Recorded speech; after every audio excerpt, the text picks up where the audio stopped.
Primeira epístola do apóstolo Paulo à igreja de Corinto, capítulo 1, versículos 18 até o 29.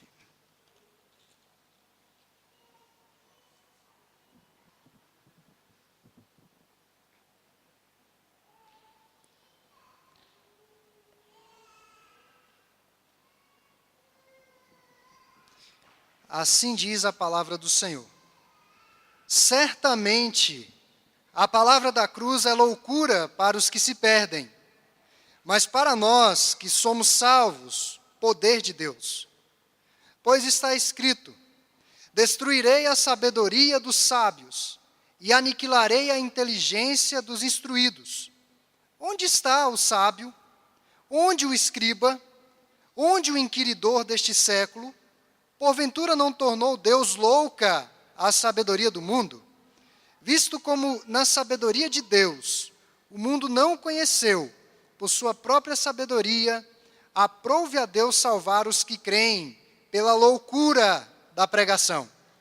Porque tanto os judeus pedem sinais, como os gregos buscam sabedoria, mas nós pregamos a Cristo crucificado, escândalo para os judeus, loucura para os gentios, mas para os que foram chamados, tanto judeus como gregos, pregamos a Cristo, poder de Deus e sabedoria de Deus.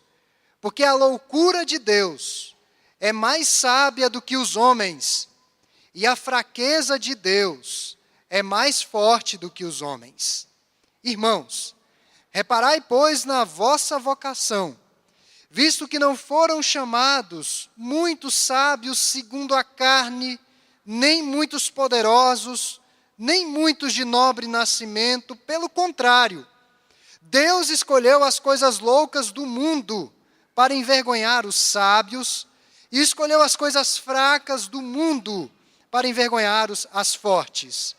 E Deus escolheu as coisas humildes do mundo e as desprezadas e aquelas que não são, para reduzir a nada as que são, a fim de que ninguém se vanglorie na presença do Senhor. Vamos orar mais uma vez. Pai, nós te agradecemos pela tua palavra que está lida diante de nós. E pedimos, ó Deus, que o Senhor, pela sua misericórdia, a aplique aos nossos corações nas lições que nós iremos extrair nesse instante. Nós oramos em nome de Jesus. Amém.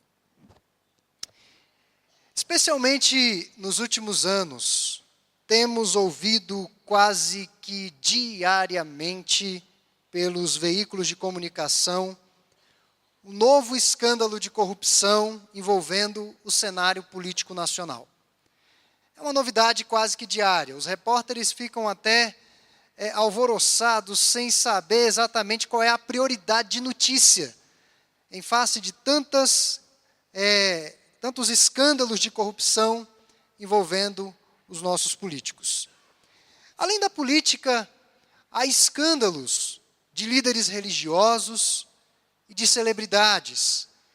E normalmente os escândalos chamam a atenção dos espectadores, das pessoas. Parece que as pessoas gostam de um escândalo. Me perdoem até a palavra no culto público solene.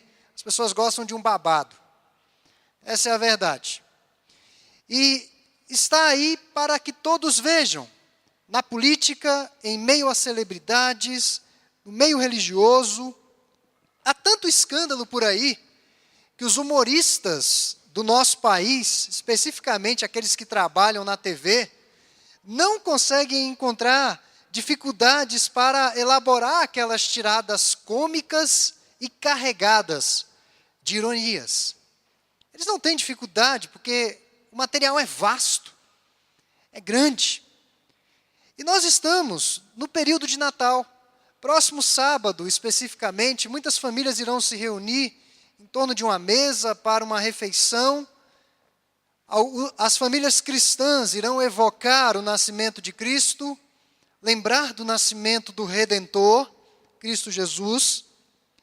E há quem pense que os escândalos podem ser esquecidos nessa época em que nós lembramos a fascinante história de uma criança que nasceu de forma humilde em uma manjedoura. Percebam, os irmãos, que no texto em que nós lemos, fala que a cruz, versículo 23, mas nós pregamos a Cristo crucificado, escândalo para os judeus, escândalo para aqueles que não creram no Senhor. O nascimento de Jesus, falando especificamente do nascimento de Jesus, está permeado por episódios que, aos olhos de todos, causam, no mínimo, um constrangimento, vergonha, desonra, escândalo. O nascimento do Senhor tem episódios que foram escandalosos. Percebam, irmãos, e aos nossos visitantes, uma jovem prometida em casamento que de repente aparece grávida. É ou não é um escândalo? Na década de 70, 60, 80, uma jovem solteira que aparecia grávida era um escândalo muito grande. Hoje vivemos dias em que algumas mulheres aparecem grávidas e dizem: eu nem sei quem é o pai da criança. Estou com dificuldade de saber quem é o pai. Acontece ou não assim? Mas naquela época, uma jovem virgem de aproximadamente 12 anos aparecer grávida pelo Espírito Santo, que história é essa? É ou não é um escândalo? Um escândalo. Um sacerdote que estava na casa de Deus, trabalhando na casa de Deus, oferecendo sacrifícios para que Deus perdoasse o seu povo, um sacerdote que não acredita no poder de Deus para fazer com que a sua mulher tenha filhos, pai de João Batista. Ele ficou cético diante da notícia de que a sua esposa estava grávida, já avançada em dias. E o que aconteceu com aquele sacerdote? Ficou mudo. Ele teve dificuldades até mesmo para colocar nome no filho. Teve dificuldades, que ele não conseguia se comunicar. Eu não sei se na época as libras eram uma linguagem assim tão farta como nós temos hoje. O fato é que era um escândalo um homem de Deus não acreditar no poder de Deus. Uma criança que tem de nascer numa estrebaria, em um berço, que na verdade era um coxo para alimentação de animais. Ou seja, eu mal compararia nos nossos dias uma criança que nasce e tem que dormir no lixo. Tem que dormir numa situação de risco para a sua saúde e a saúde de sua mãe. É ou não é escandaloso? Sem hospital, sem assistência, sem hospedagem, porque não tinha lugar para que eles ficassem. E o pior, irmãos, que eu vejo, um rei tomado de medo, ameaça por conta de um bebê. Que tipo de ameaça um bebê pode oferecer a um todo-poderoso, ao rei, ao presidente da república, ao homem mais poderoso do mundo? Que tipo de ameaça um bebê pode oferecer? Aquele rei ficou tão apavorado pelo fato dessa criança ser uma ameaça que manda matar todas as crianças de 2 anos abaixo. É ou não é um escândalo? É um escândalo. Sem tamanho. Quase que um genocídio. Vamos eliminar todas as crianças para que não exista nenhuma ameaça contra o meu reinado.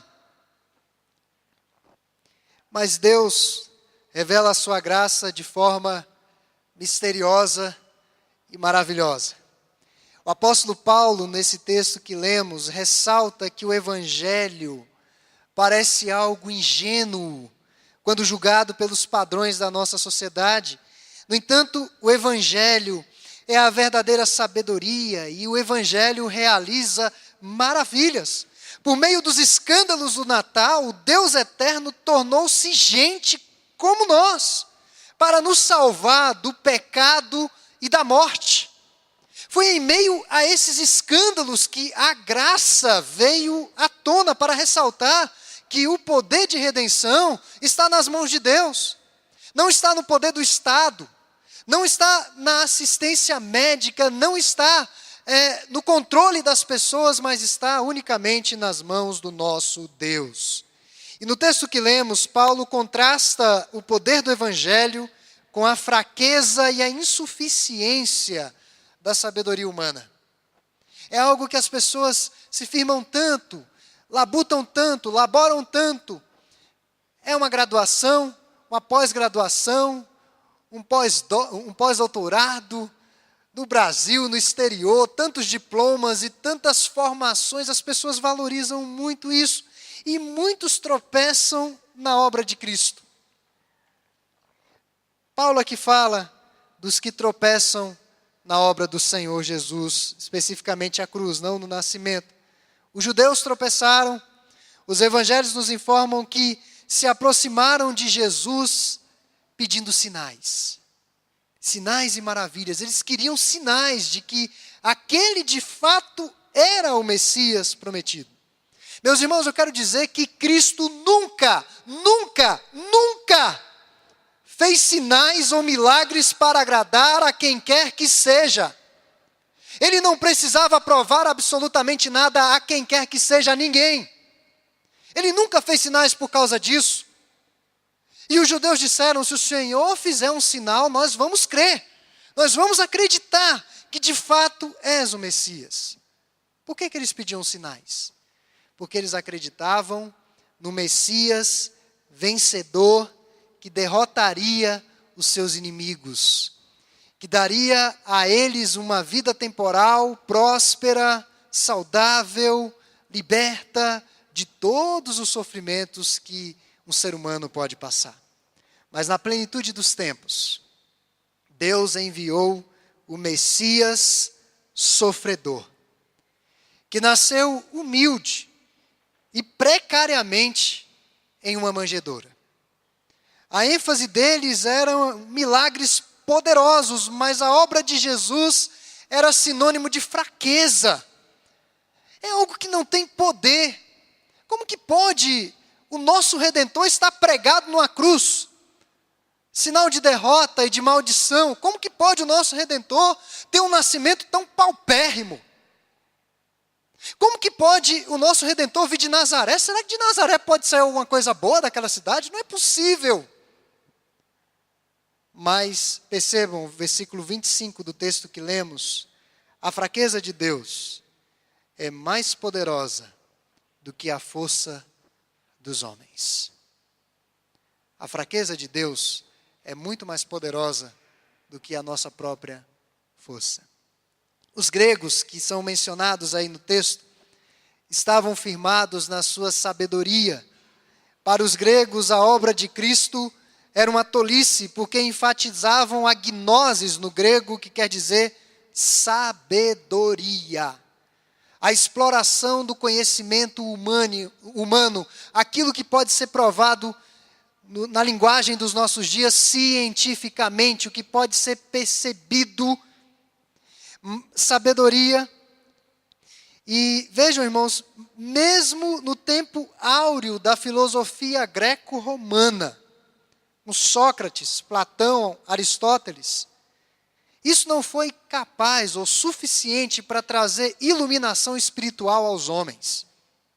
Isso não foi capaz, a sabedoria deles não os habilitou a conhecer a Deus e a receber a sua redenção.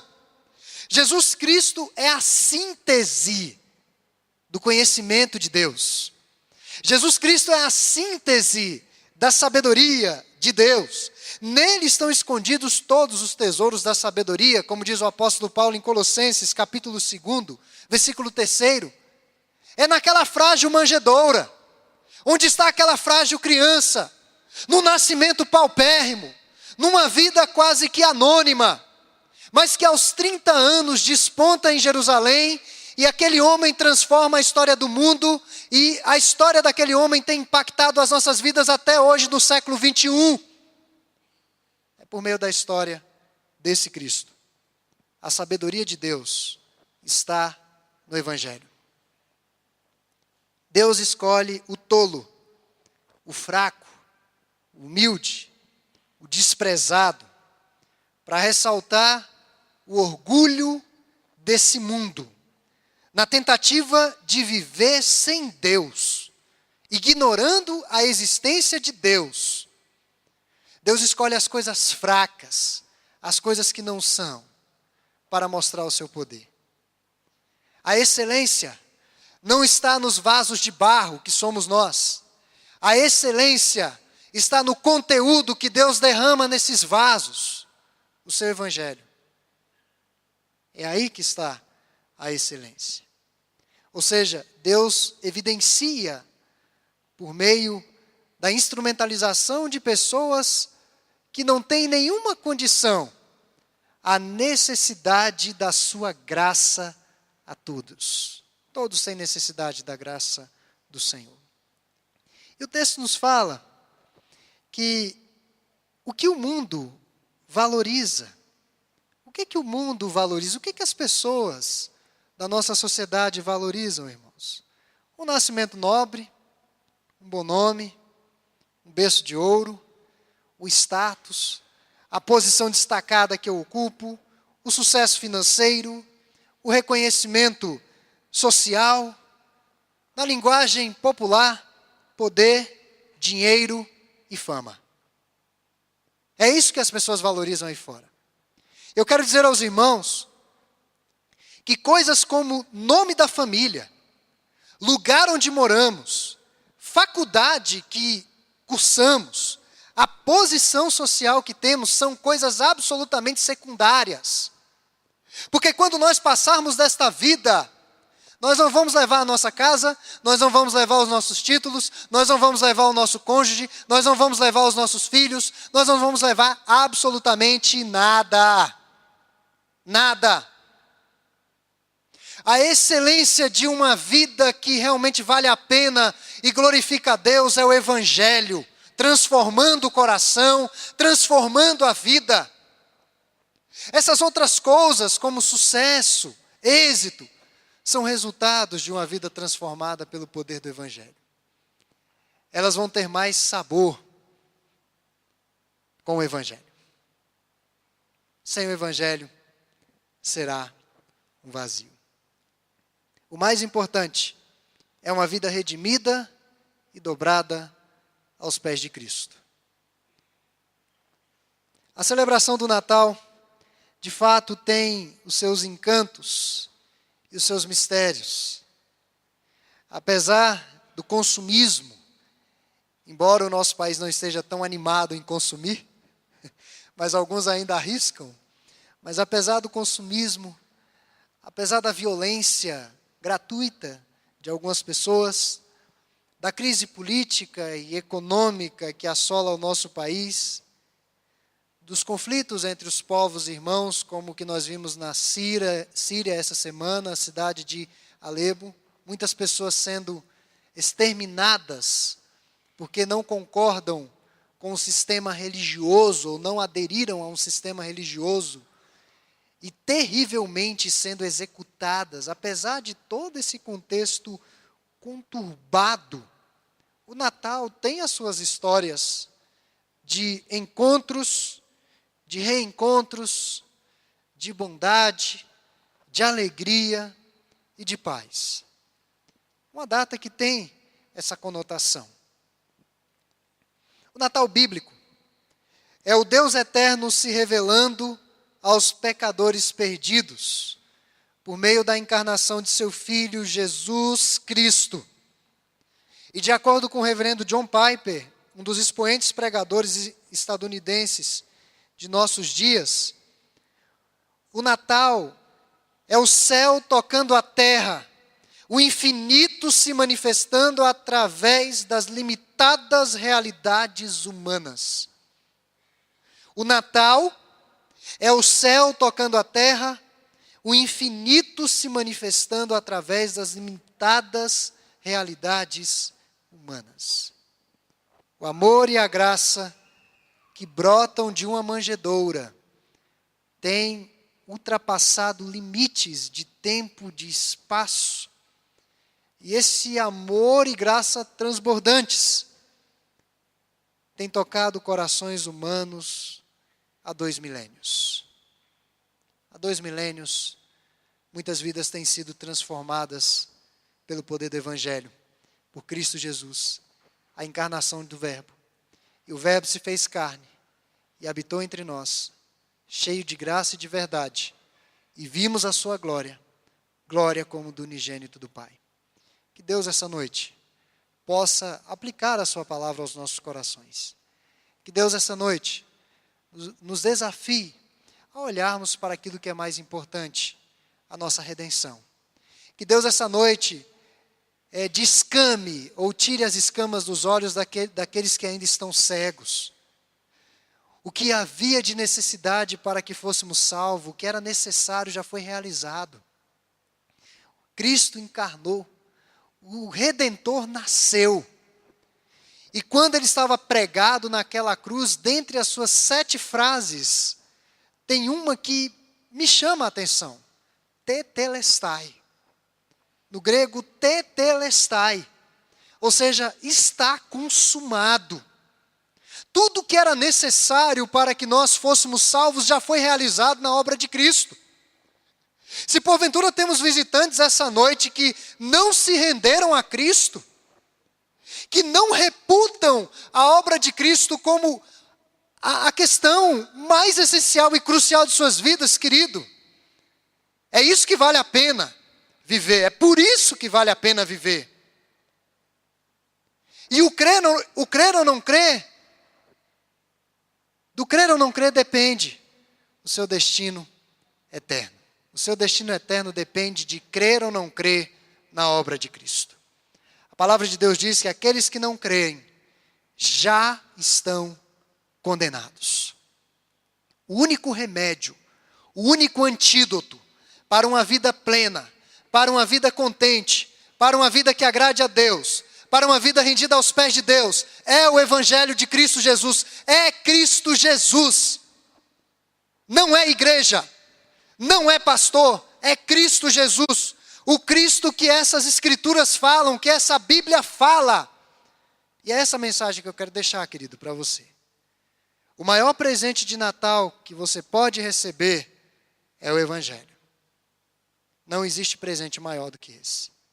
Então que Deus possa aplicar a sua palavra aos corações, que o Espírito Santo realmente possa trazer elucidação às nossas vidas.